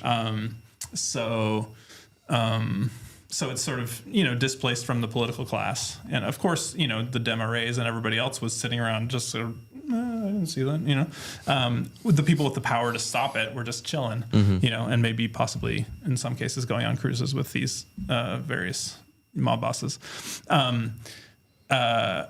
Or, another, in the case of one Montreal mayor, having a safe that was so full of cash that they couldn't close the door. That's so funny. That's like Looney Tunes kind of stuff. Yeah, so there was a problem with like real political corruption, and I think that of course gets displaced onto the most convenient target. And in a neoliberal era, when that ideology is ascendant, of course, and the whole plot of Fall of the American Empire is this family, this rich businessman who's working in New York brings his Quebec, rural Quebec dad to like the U.S. to get the proper care and pays for it. And it's like a nice, comfy hospital, private rooms, and all the amenities and everything. And, contrasted very visually with this, like Quebec, with this Quebec hospital where the like, the ceiling is like, has all these wires and like, pipes and everything exposed and everything's under construction. Much less cozy experience. Yeah, exactly. And you're sharing a room with 10 other people or whatever. Of course, yeah. And that's in the late 90s, early 2000s. I mean, so this has been going on for a while is my point. Right. This is that this has been entrenched and promoted. Sure, and that sort of explains this kind of like public opinion kind of being more open to private ones because people kind of construe them to be like whatever, like cleaner, more efficient than our current system. Yeah, I mean, your experience of a private clinic, you walk in, there's like a couple people waiting. They know my name. There's somebody who's, there's somebody who's going to help you within 15 minutes, tops, if not right away. You get your results back right away. it's all pretty smooth. It's like, what the public system should be if it wasn't completely funded. And all you have to do is just use your credit card. Yeah, exactly. You just got to. Yeah. Oh wow, that was so easy. Well, I guess that's the sort of malicious or what's the word I'm searching for? Sort of dangerous part of it, right? Where that little like those niceties. Not to say that it's not like we're saying that these private clinics aren't nice. It's just that the kind of what they kind of represent are the wrong solutions, or the money kind of continuing. Like I think when I think of like, you don't emotionally feel the difference between $0 and like $250 or whatever. Mm-hmm. The same way you feel the difference between like walking into a place that's like full of sick people waiting for care for hours, and like dilapidated furniture and stressed out nurses who or bark at you, those you don't two feel things. those. No, you don't feel the money difference, but you feel the emotional experience is not the same. But the ultimate social reality is obviously awful. Because it's what if you don't have? Because people literally just stay sick. Yeah, exactly. Yeah. Let's go to our next slide. Yeah. And I mean, here we have this kind of analysis of thing. I guess we already. It's not really a surprising analysis. We have this shock headline: Quebec's healthcare system is worse. Yeah, Quebec's healthcare system now worse than ever. No new health agency can magically solve the huge shortage of staff that's behind the crisis, and that might take years to resolve. Published December 18, 2023, and here we have the saga of our healthcare system continuing. Like you said before, emergency room overcrowding, record high surgical wait times, a lack of available spaces in nursing homes. Quebec's healthcare system is now arguably the worst it's ever been.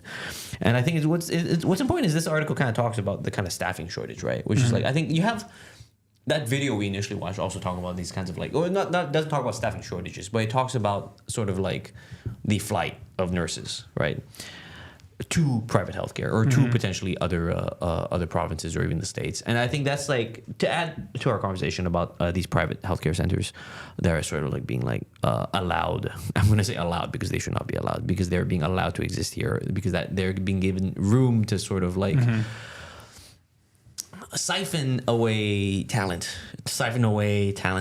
nurses from the public system. And it's like I could never blame the actual worker who decides to want to make more money, to want to not be a part of this, not have a completely alienated working situation where you don't get to choose your hours and you get all the worst conditions, and you have a giant number of people who are depending on you for care who you can't help every day. Like, oh my God, constant burnout. The government hates you. They don't want to give you more money. Fully awful. I can't blame them for wanting to move to these private systems if they do pop up.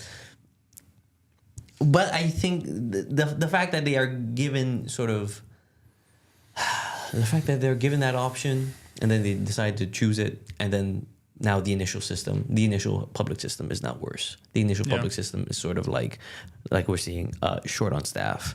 Well, I think the question we have to ask is, okay, what are the barriers to like channeling that discontent into militancy within their unions? What are the things that are stopping that from being their outlet as opposed to just leaving being their outlet? I think I don't know the answer to that. I'm not privy to the internal workings of unions, but usually I certainly have been privy to enough social democratic institutions that stifle the necessity for militancy and mobilization, to know that is a thing that exists. Sure. Maybe it exists in the nursing unions, maybe not, maybe there's some other factor. But I think that's the question that you have to ask is like, okay, what are the barriers to militancy? What are the barriers to like organizing? What are the barriers to like making this a thing that people can stay and fight about? Yeah. Let's say we have this. Let's say we have nurse A. Nurse A is working in a Quebec hospital.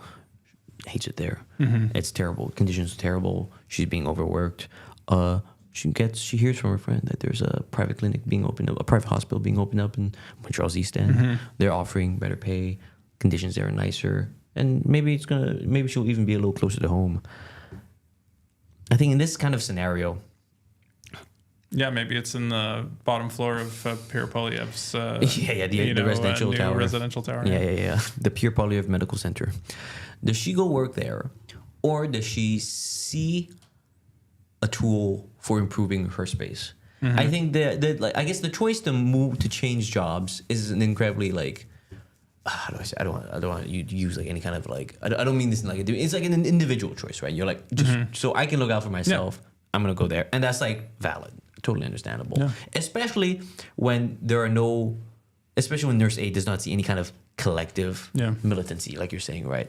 In this kind of situation, if like the union is not active, if it's always been little kind of like bickering, and if they always, I guess like if they always use the union for like little small kind of like workplace indiscretions. Well, in moments of demobilization, what happens in unions, I think, is that people sort of trade favors, and then the people who can accumulate the most social capital by like doling out, training days and breaks and plum positions and so on, and moving people around and getting their favor, end up in positions of power, and that's sort of usually antithetical to grassroots mobilizing and workplace militancy and people being active, because you don't want people to be active, you just want people to be your friend.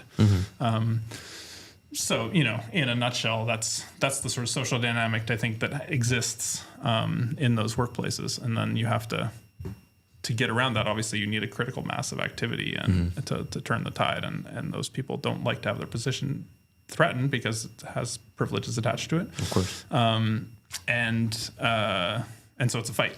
And it frequently they won't necessarily fight clean. There's going to be some. So the fact that you have to fight your own union before you fight the boss is quite the big obstacle. Can be demoralizing for sure. Yeah. But it's not a reason not to do it. No, I do like that. I mean, it's like I feel like what you talk about using the union to sort of like as like a sort of like tool to leverage for better like social kind of good. Sort of similar to like we had a guest before Felix Fox talking about the original Front Commun, and he was quoting this one of the original organizers and how they saw the strike as a sort of action, the strike as an action, and the gigantic workforce that is under this kind of like public system as this sort of like potential for like leveraging, right? Yeah.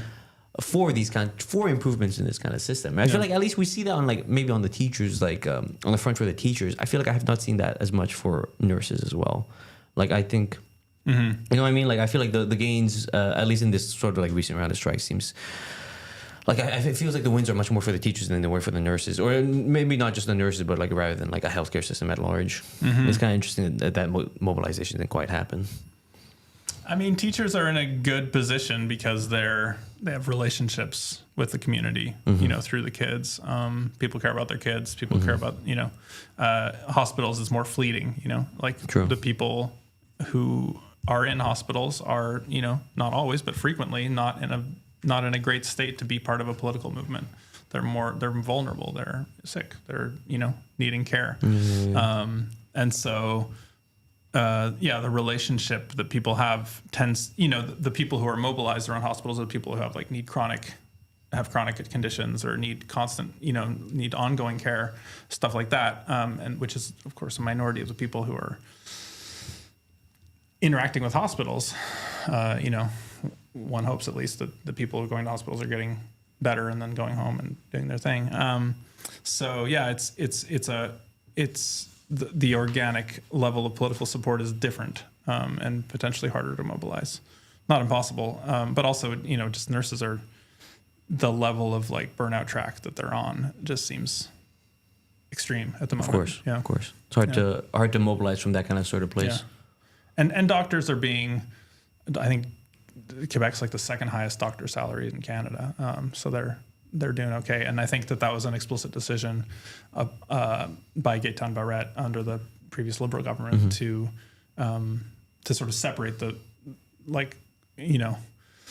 create a widening gap between the nurses and the doctors in the sense that they don't, like when you're making $400,000 or $500,000 a year, you're in a different you're in a different level of the stratosphere when it comes to class position, and so it's very hard to relate. Widen that gap within their workforce. Yeah, exactly. Yeah. So you create a coalition of the most powerful, authoritative people in the medical profession, being sort of funneled toward privatization, and then the nurses are just sort of on a different tier.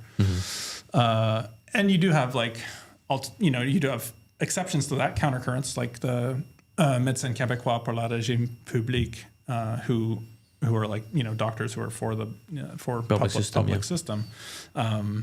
And so that's good, but it's like, it's a minoritarian countercurrent. So that's where, and they speak out on a regular basis, but there's not I think what we've seen with the teachers is that at the very least you need 500,000 people to go on strike and like have really clear demands and big organization and big support to change anything at all, even make tiny gains. So to turn the tide on healthcare, I think would require something similar, if not more. On that note. Yeah, on that note, we're gonna let's get militant. Yes, let's get militant. That's our next segment. No, it isn't. Thank you so much, Dru, for coming onto your show. A pleasure. Our healthcare system kind of sick. Tune in for Hello Good Bylines with Aude Simon. Take care.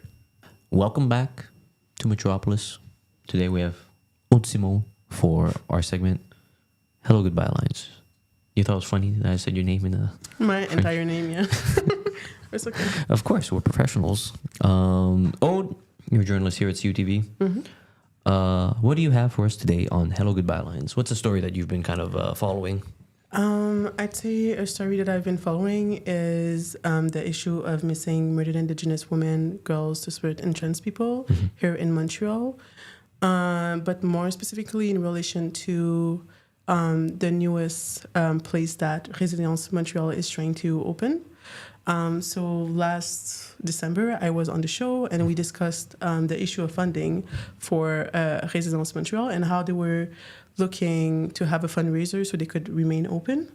And we talked about the letter that they sent to Montreal officials to ask for $500,000 to help them keep the place open. And I do have news for this, although it's not a big update. But I know that they did receive an answer where they were told that they would receive funding shortly. Shortly is not exactly, like, we don't really know what shortly means. Shortly is, there's no promised date to shortly. Yeah, exactly. It could be a week. It could be by the end of 2024 or even later. But Naguset, the day of the fundraiser, said that this is the last update that they had about the issue. Naguset is the director of Resilience Montreal? No, she is the director of the Native Women's Shelter. Okay. The executive director of Resilience Montreal, although the two places are connected, is David Chapman. David Chapman is the executive director of Resilience Montreal. Yeah. Okay, thank you. But yeah, exactly. So we don't know when they're going to be able to have the funding. And I know that this is not also the only issue that they're facing in terms of funding. Once again, they're trying to open a new place, a new shelter. That would be double the space of the place they're currently at. And they're in need of $6 million to be able to transform and renovate the space into a facility for homeless communities and Indigenous communities who are disproportionately affected by homelessness. And I know that right now, like, they want to create the new space and have it focus on wellness for the communities. And I know that when Naguset was discussing the space, she mentioned how, they would be able to offer services that they were not able to offer in the past space, which would be, medical assistance, medical services, as well as counseling services, which are very important, as we know, for Indigenous communities, considering that they face state violence as well as systemic violence at disproportionate rate, especially when trying to get services, like medical aid or, legal protection or anything like that. There's a lot of barriers. Yeah, exactly. There's a lot of barriers that non-Indigenous people do not face and have no idea about. So that's their plan. That's their plan for this space. And it would, again, like I talked about how the space would be double the space, double where they currently are, which is very important to discuss, because that means that more people will be able also to access the services.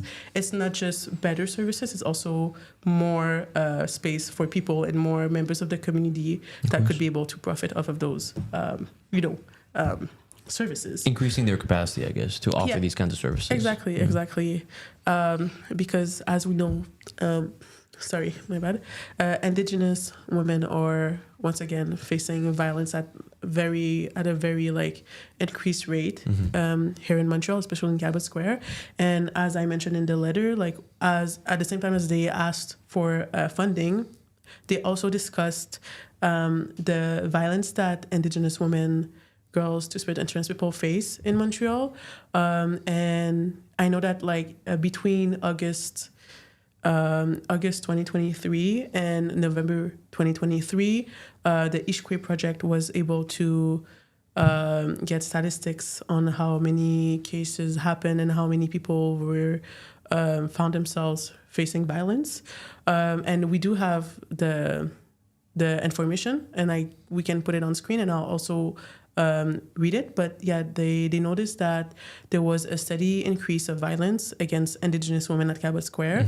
The Iskweu project statistics from August 22, 2023 to November 8, 2023, which is 2 months and a half apart, 2 months and a half, showed that there were 13 missing persons cases, 8 missing persons cases without involving police, 5 hostages kidnapping situations, 6 situations of human trafficking and sexual exploitation, 8 cases of single incident sexual assault, 24 cases of intimate partner violence, and 1 murder, suspicious death. So in just a 2-month period. Yeah, in just a 2 months period. In just a 2-month period, and also in just this is Cabot Square. Cabot, so this is a very small area. Yeah, it's a very small area, and even this, those statistics that we just discussed, they don't even cover because these are just the most of the incidents that were reported, Of course. And in terms of statistics, I know that in Canada, Indigenous women make up for 4.3% of the population, and yet they account for 16% of female homicide victims, as well as 11% of disappearances cases. So there's clearly it's incredibly disproportionate. Yeah, exactly. It's alarmingly so. Yeah, and I know that this is something that one of the project manager at the Iskweu project also discussed, and I will quote her on this. Her name is Laura Aguirre, and what she said was that whenever there isn't access to a basic need for someone in a really vulnerable spot, like for Indigenous women, there's always a pimp or a man who is violent who's going to say, I'll give you a meal, I'll give you a place to sleep. But the cost is that the Indigenous woman will face a lot of violence in exchange for having safety or access to basic needs some of the time. I think you see right there, right? It's I feel like when I hear about stuff like that, it's incredibly concerning, because it's that whenever it's you have these kinds of institutions that are providing shelter to homeless people, to Indigenous men, women, especially, specifically here, we're talking about the women. When they don't get that, when these places close, and when they need that kind of necessities of life, we have people here who understand that these are vulnerable people, and they're going to use that against them, right? They're going to offer them some shelter, some food, a meal, she's saying. Exactly. But then with it, of course, comes violence. Yeah, exactly. And I think this has been discussed so many times at events for murdered and missing Indigenous women, girls, Two-Spirit, and trans people, where a lot of people also know that the chances of them actually facing the consequences of their actions of like being violent towards Indigenous women, murdering them or abducting them are very, very low. And it's not just like people that you wouldn't think would, it's people in institutions that are supposed to protect, Indigenous communities, like police, as well as, people in political institutions as well. People know that they're going to get away with this. So, they act upon, those.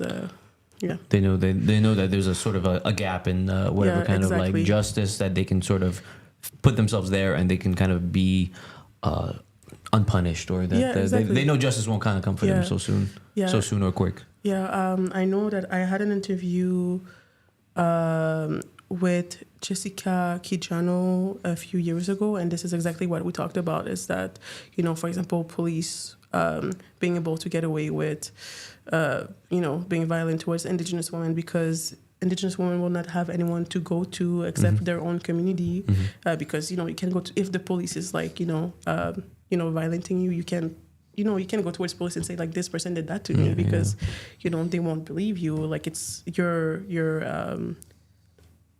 like ta parole contre la sienne. I don't know the term in English.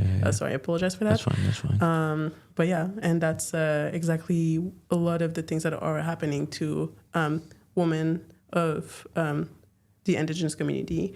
And this is why, having events like the annual memorial for missing, murdered Indigenous women, girls, Two-Spirit, and trans people is so important. That was last week. So last week, I know that Local 514 was able to cover it.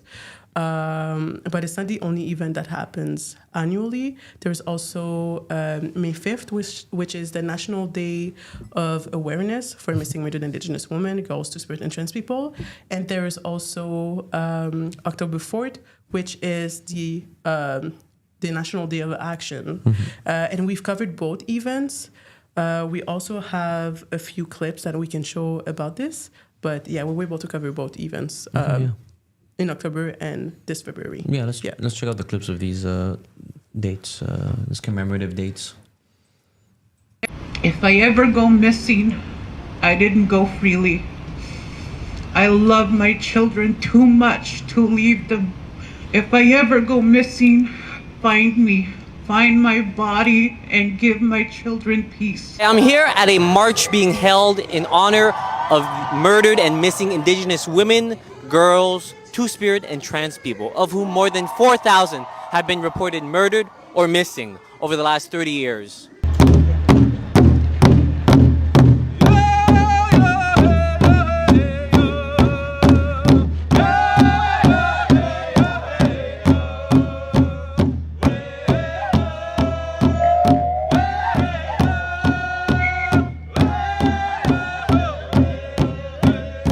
More than 4 years have passed since the final report of the National Inquiry into Missing and Murdered Indigenous Women and Girls has been released.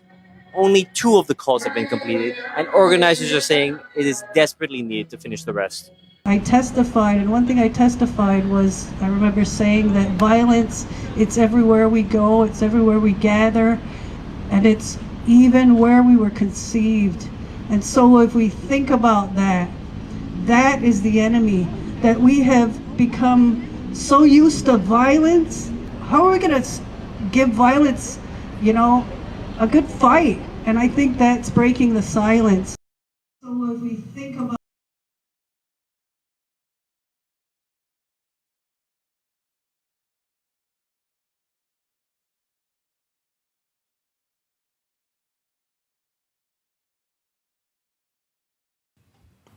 So that clip was, I think, from this fall, just the past fall. The October 4th, vigil. Yeah. Evidently I was at that one. It was a very strong turnout, very powerful words spoken. And then we have a second clip here. We have a second clip of Ilan Gabriel talking at the February 14, like the 33rd annual memorial that happened last week. Yeah. If it wasn't for the work of Indigenous women like Sandra Lovelace, Mary 2X Early, there would be no changes to the Indian Act. We would still be in this archaic form of governance, if you can call it that, an authoritarian kind of governance that afflicts our people so that when someone goes murdered or missing, the police do not take it seriously. And every single vigil, I have to remember this woman because she sticks out in my mind as one of the first stories I heard. A 19-year-old from Manitoba, Helen Betty Osborne, going to school in Winnipeg, was brutally raped and beaten and killed. And for 10 years, the policing authorities knew who did this. But because it was the norm that any man who violated an Indigenous woman could go with impunity, they did nothing. Imagine if Helen Betty Osborne were alive today, maybe she'd be retired, but she could have fulfilled her dream to be a teacher. And that's what this is about, is fulfilling those hopes and dreams of the women who, because they are Indigenous and because they are a woman, they are attacked. And we are the disposable people in this society, and that's got to change. This is 2024 now. It's got to change. That was Ellen Gabriel speaking just last week.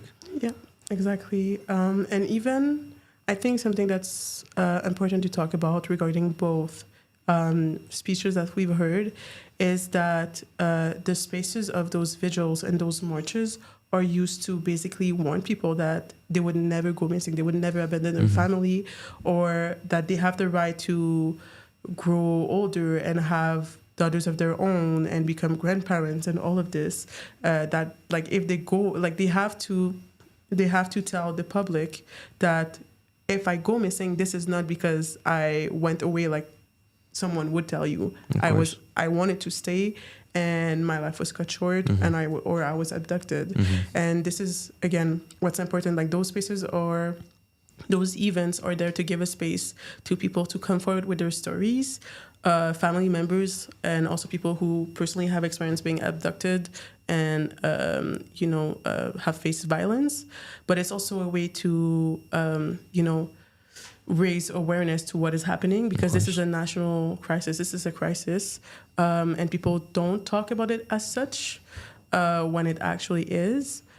And yeah, it's just the importance of like the municipal, the provincial, and the federal government, like all level of governments, to actually listen to Indigenous communities, Indigenous activists and supporters, that there is an issue and it needs to be like the violence that Indigenous women, girls, Two-Spirit, and trans people face needs to be eradicated. It needs to be, it needs to be something that does not happen anymore, and especially not at such a disproportionate rate. Of course. And yeah, even in that video, she speaks about like the impunity, right, against these kinds of the perpetrators of this violence, and how the police is not really. They know they'll get away, and just like we were saying before, right? Yeah, it's like exactly. It's. I mean, to me, it's almost like this. Evidently, like the history of police here, the RCMP in Canada, it's not really a system that was made to help Indigenous people, right? No, exactly. It's not really a system that was there to like ensure Indigenous people got justice for these kind of violent crimes. If anything, most of the time it was they were the kind of perpetrators of this violence, right? Yeah, exactly. And we could get into the history of like how police came to be in different countries, and what it was really for. That can be your next episode. Yeah, my next episode. But if you look at it, that police was not invented to actually serve or people. Protect. Serve or protect, especially people outside of who they consider could give back to them in terms of like power, money, and all of these things. And like exactly like the case of people who get away with murdering and abducting Indigenous women, it did remind me of a case, the case of Alessi Tukapig. I hope I say her name right. She was from Nunavik, and she disappeared in Montreal in March 2023. And her remains were only found in September 2023. This is like 5 or 6 months apart. And her remains were found in the apartments of 2 brothers. If I'm not mistaken, the body had been left on the couch for months. And the thing is, the family of Alessi Tugepig actually came to Montreal and asked for a report to be filed and a case to be open, but it took more than 2 weeks for this to be done. Every time the police would decline opening a case and filing a report, or would find an excuse to say that, like, it just doesn't work this way.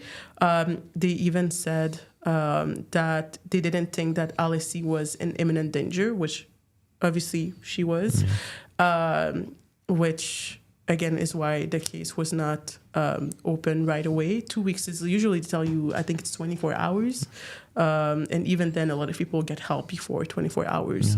But 2 weeks is like, the chances of finding someone alive after 2 weeks of disappearances are very slim. Low, yeah. Very slim. And yeah, her family, her sister, it's like the reason why her remains were actually found is because the Iskweu project, as well as Tugepig's sister and mother, pressured the police to not only search the apartment, but once again, like, continue the investigation, because they wouldn't have. Of course, they're taking their time. Yeah, exactly. It didn't seem to be a pressing thing for them. They were pressured into actually continuing, and once again, her remains were found in the apartment of 2 brothers, like, months later. And I don't know, like, I'm saying this out of memory, but I remember hearing the story either I think it was online, but I know that they asked, I'm pretty sure that they asked the brothers why, but this is like, I'm going to say that this is like out of my own memory and it's not factual. But I'm pretty sure that they asked the brothers why they didn't come to the police, come forward to the police. And I don't remember their answer, but the exact answer, but I know that they answered with such, like, kind of like, just like blasé yeah, attitude. exactly, like, yeah, like, we didn't. And again, like, they are very, they only have a month after the discovery of Alessi's, like, remains, they were actually suspected, officially suspected, and one of the brothers was actually supposed to appear in court in January, but the court session was pushed to April 2024. So we don't know what's going to happen, if it's going to be pushed again, or if, we're actually going to get anything out of it. Yeah, it seems like delays upon delays upon delays. Yeah, exactly. Justice is taking its time here, which is, I guess, unfortunately the trend for Indigenous women. I think, to me, it's absolutely wild that, like, a month after they discover the body in these brothers' apartment or house, it took a month to actually put them on, like, or to consider them suspects. One of them was suspected 2 weeks later, and the other one was suspected like a month or so later. Sure. Yeah. So not even at the same time, even despite the remains being in their home and their reaction to when being asked, why they didn't come forward, and just like 6 months of like searching for. Like, obviously, searching for your sister or your daughter, and like, pressuring the police to actually do something, only for them to say she's not in imminent danger. So we're gonna take care of it. When we take care of it is 6 months. Who knows what could have happened in 6 months? I can't imagine. Exactly. Being that family and having to force the police to actually do their job, right? Yeah. What we think their job is. Yeah, exactly. Alice's sister had to come down from Alberta to so that like the police would finally let them file a report. Yeah, so it's very. It took an outsized effort on the part of the victim's family to get the police to do this. Exactly, with the Iskweu project. Of course, yeah. So like, it's very alarming. And yeah, that's exactly why, again, these events need to happen. And I know that like Laura Aguirre did mention that, she felt like a lot of people were saying like, why doesn't the Iskweu project do more? Why doesn't Resilience Montreal do more than... But the thing is, they are doing a lot. Like, they are doing a lot. And as much as they do, they still need the assistance of, all levels of government and other institutions to be able to, put an end to the violence and, the violence and discrimination that Indigenous communities, but specifically Indigenous women face. And I know that, for example, the final report for the calls to justice and the recommendations. So the national inquiry into missing and murdered Indigenous women, girls, Two-Spirit, and trans people the final report was published in 2019. And that's 5 years ago. 5 years ago. Yeah. Close to 5 years ago. And you already said it in the video, but only 2 of these calls were implemented. Yeah. And that's not even 1%. Yeah. That's like 0.85% of all the calls, and that's 5 years. And we say it's 5 years, but that's the final report. There's an initial report that was actually done in 2004. So all in all, it's 20 years. And obviously that's officially written down and published. But that doesn't put into we don't consider the calls for action that were done in real life to events that were done by sending letters to the government or having public demonstration and all of these things. So we have 20 years of officially published calls for justice, and out of all of them, only 2 have been implemented. That's absolutely nothing. Unacceptable. Yeah, exactly. That's very low. And just to also give you an example of the type of calls that were done, just to show you, how some of them, obviously I don't work in the government, but I feel like some of them could easily have been done since the 5 years of the final report, but also since the 20 years of an initial report. Yeah, let us know which ones. So, for example, these are just 5 examples that I took off the top of the list when I looked. So one of them is develop and implement a national action plan to address violence against Indigenous women and girls. A second one is ensure that Indigenous women, girls, and Two-Spirit LGBTQA+ people are represented in governance. A third one is take all necessary measures to prevent, investigate, punish, and compensate for violence against Indigenous women, girls, and Two-Spirit LGBTQA+ people. A fourth one is recognize Indigenous languages as official languages with the same status, recognition, and protection provided for English and French. And a fifth one would be increase accessibility to meaningful and culturally appropriate justice practices by expanding restorative justice programs and Indigenous people's courts. So these are just 5 out of 231 calls, just to give you an idea of the type of things that could be done. And these are a lot of ones that could easily be done. Especially the Indigenous women being represented in governance. It's really not. It's really not, it's something that could be done. And all of them could be done, but just to show you, Yeah, really, the political parties aren't doing much to kind of seek out that kind of representation among them. I know the NDP likes to boast that they do, but it's always I think we had Mumila Kakak who was representing Nunavut, and she was this Inuit woman who was elected to government. But then after however many months of her term, she kind of resigned because as much as she was there, she felt like she didn't have the sort of necessary supports from either the party or the government.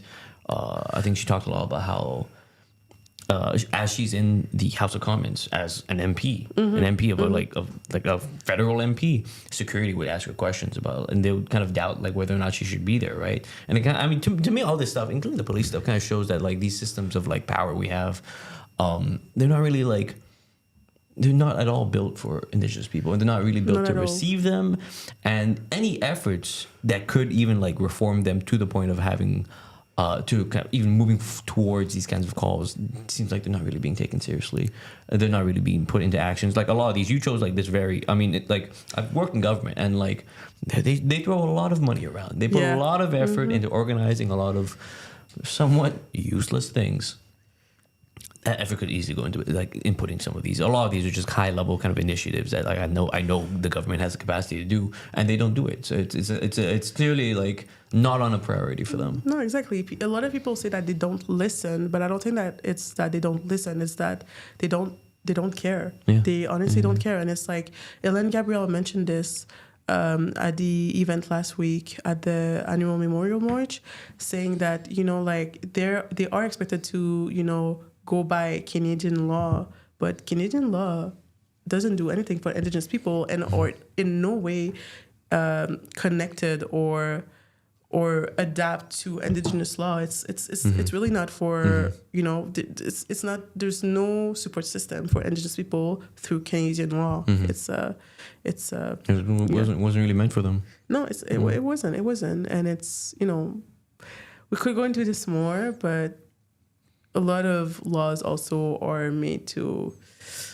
I could say, eradicate certain communities and just, you know, not you know, not have to take care of them, or not have to. It's not really a system of care. A lot of these laws, most of them is just kind of corporate bickering between people with power, who usually are of a certain race or have been historically. Yeah, and as you said, as soon as someone from a certain community, from a specific community, does get elected to be part of, you know,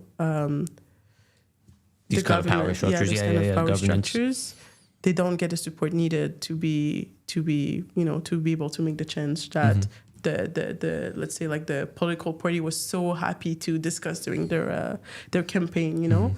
And we've seen this a lot. A lot of people are driven to I don't know if I use that word right, but driven to quit before they can even do anything. They're pushed out of the, you know, of the structure before they can actually implement any type of change. Yeah, that structure never really had the space or resources for that person. So it's often just, you know, just a token. Images kind of tokenism, of course. Yeah, exactly.